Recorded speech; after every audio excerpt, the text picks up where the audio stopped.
লবণ সেতুর কাজ কি? উভয় তরলের মধ্যে সংযোগ স্থাপন করে কোষের বর্তনী পূর্ণ করে। পাশাপাশি তোমরা এখন জেনে নাও লবণ সেতুর কাজ কি। লবণ সেতুর কাজ, 1 নম্বর কাজ, লবণ সেতু অর্ধকোষদ্বয়ের মধ্যে কোষ দ্বয়ের মধ্যে সংযোগ স্থাপন করে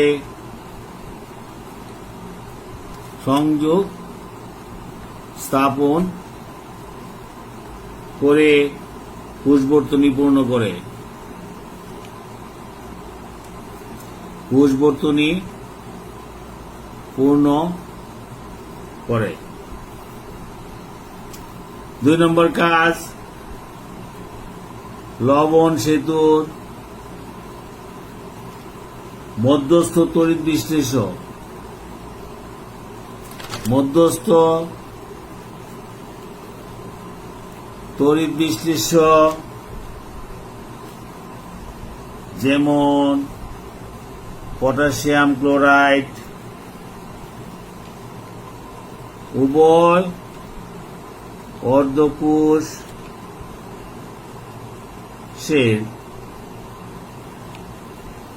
দ্রবণের সাথে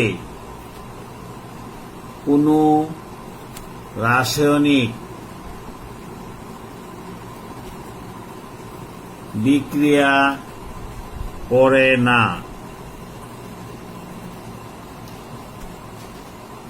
বরং উভয় তরলের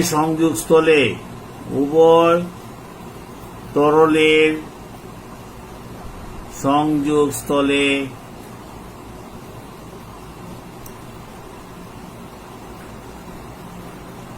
ধনাত্মক ও ঋণাত্মক আয়ন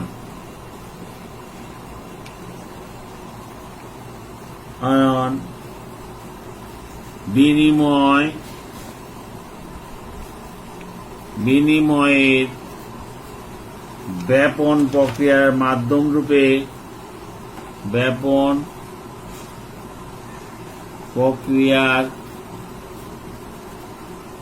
মাধ্যম রূপে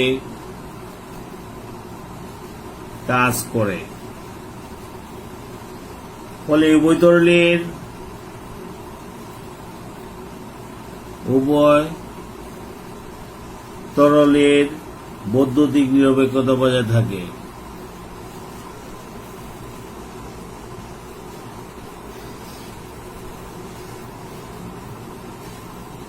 নিরপেক্ষতা বজায় থাকে। 3 নম্বর কাজ,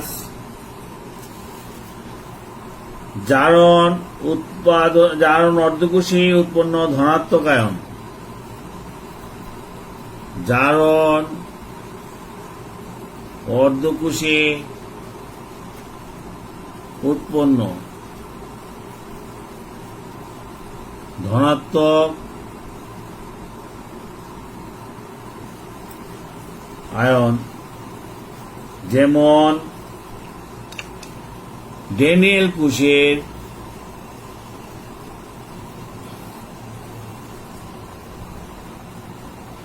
জারণ অর্ধকোষে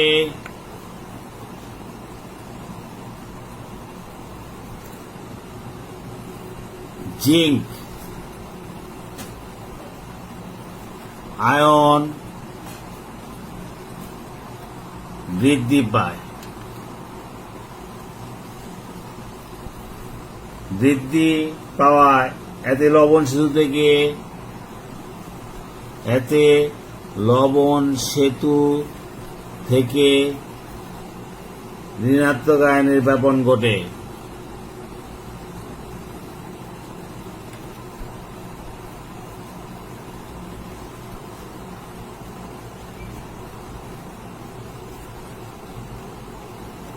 এবং বিজারণ অর্ধকোষে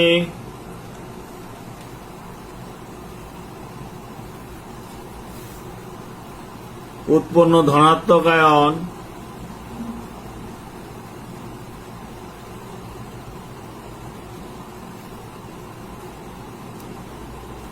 যেমন কপার 2 আয়ন হ্রাস পাওয়ার ফলে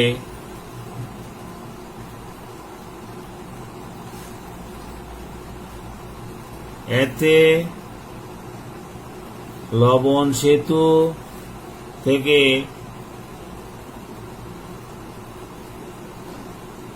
ধনাত্মক আয়নের ব্যাপন ঘটে।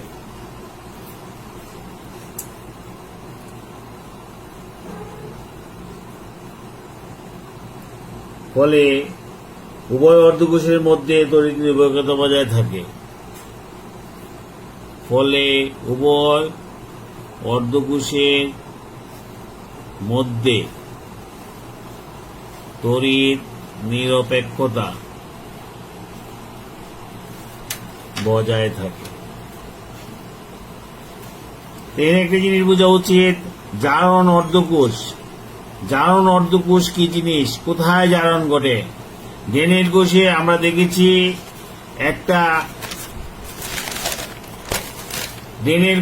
দেখেছি একটা নেগেটিভ চিহ্ন, যেটার নাম হলো অ্যানোড।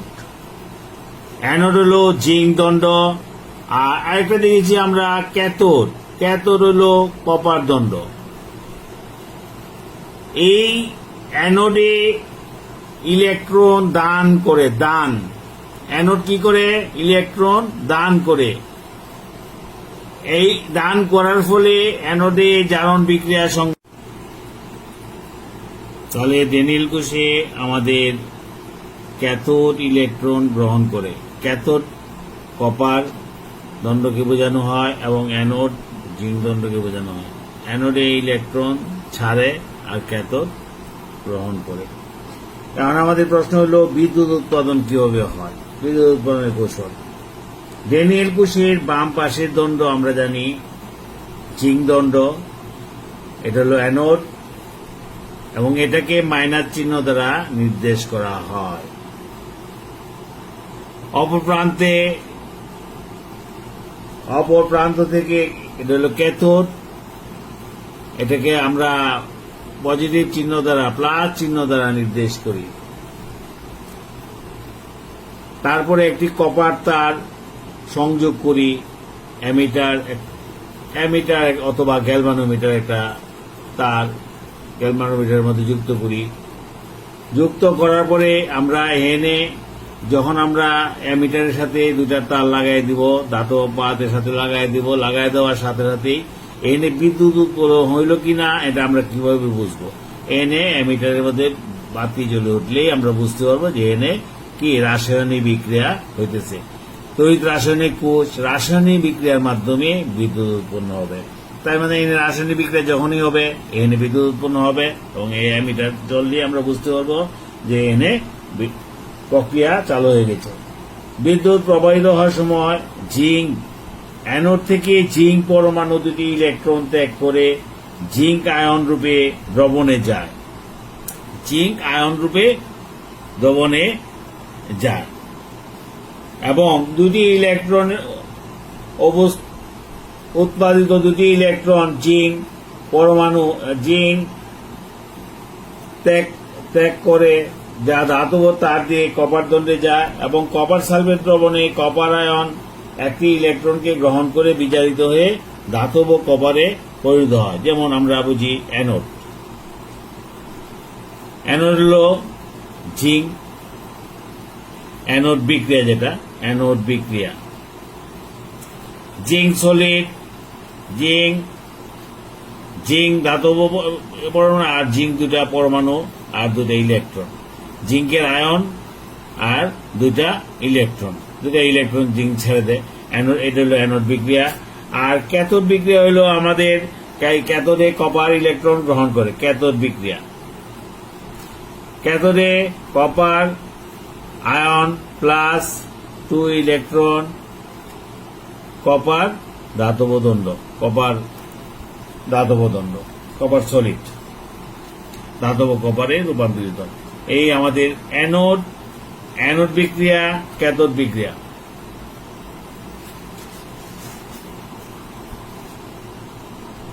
এবার আসি আমরা তড়িৎ বিশ্লেষণ কোষ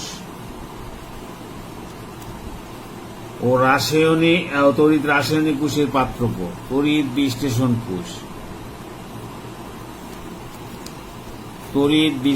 কোষ এটা কি জিনিস? যে যন্ত্র সজ্জায় একটি গলিত বা দ্রবীভূত তড়িৎ বিশ্লেষ্য পদার্থের মধ্যে তড়িৎ বিশ্লেষ্য পদার্থের মধ্যে বাহ্যিক উৎস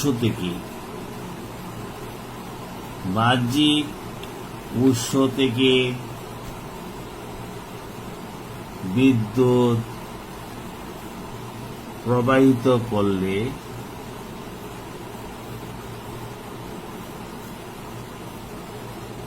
পদার্থটি বিশ্লেষিত হয়ে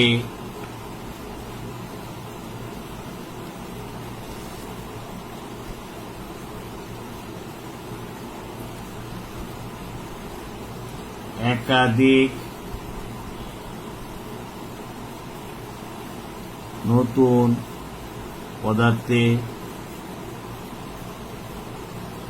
পরিণত হয়,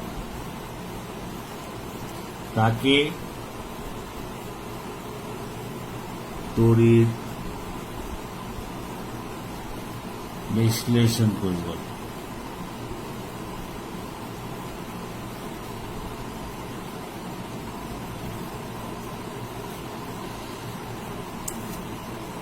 যে যন্ত্র সজ্জায়, আমি আগেই দেখাইছিলাম যে একটা চিত্র, দুইটা ধাতব তার, একটি মাত্র গলিত দ্রবণ, একটি মাত্র, যে যন্ত্র সজ্জায় একটি গলিত বা দ্রবীভূত তড়িৎ বিশ্লেষ্য পদার্থ, যেমন sodium chloride, sodium plus chloride minus. এখানে আবার মনে করো ড্যানিয়েল কোষে যেমন এটা নেগেটিভ, এখানে এটা পজিটিভ, আর এই ক্যাথোড হল নেগেটিভ। যে যন্ত্রসজ্জায় একটি গলিত বা দ্রবীভূত তড়িৎ বিশ্লেষ্য পদার্থ, যেমন সোডিয়াম ক্লোরাইড পদার্থের মধ্যে দিয়ে বাহ্যিক উৎস থেকে বিদ্যুৎ প্রবাহিত করলে, যেমন বাহ্যিক উৎস ওই দিন দেখাছিলাম যে ব্যাটারি পজিটিভ নেগেটিভ, এরকম বাহ্যিক উৎস থেকে বিদ্যুৎ প্রবাহিত করলে একাধিক পদার্থ, যেমন সোডিয়াম এবং ক্লোরাইড আয়নে পরিণত হয়।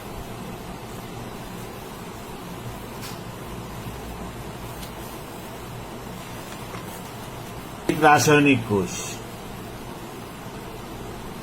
তড়িৎ রাসায়নিক কোষ। আজকে আমরা এই জিনিসটা পড়েছি, তড়িৎ রাসায়নিক কোষ। যে যন্ত্র সজ্জায় রাসায়নিক বিক্রিয়ার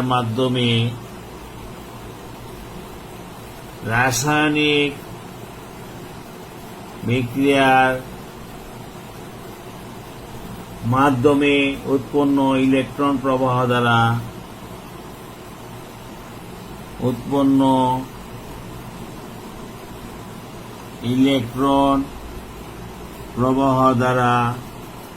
তড়িৎ প্রবাহ সৃষ্টি করা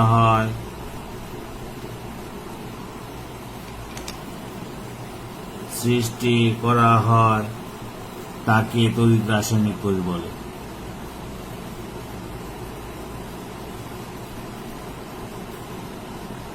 তড়িৎ রাসায়নিক কোষ আমরা স্বভাবতই বুঝি, এনে রাসায়নিক বিক্রিয়াটা হবে, বিক্রিয়ার পরে এনে বিদ্যুৎ উৎপন্ন হবে।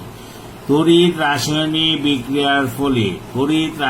বিক্রিয়ার ফলে ইলেকট্রন উৎপন্ন হয়, ইলেকট্রন প্রবাহ দ্বারা যে তড়িৎ সৃষ্টি হয়, বিদ্যুৎ সৃষ্টি হয়, তাকে তড়িৎ রাসায়নিক কোষ বলে।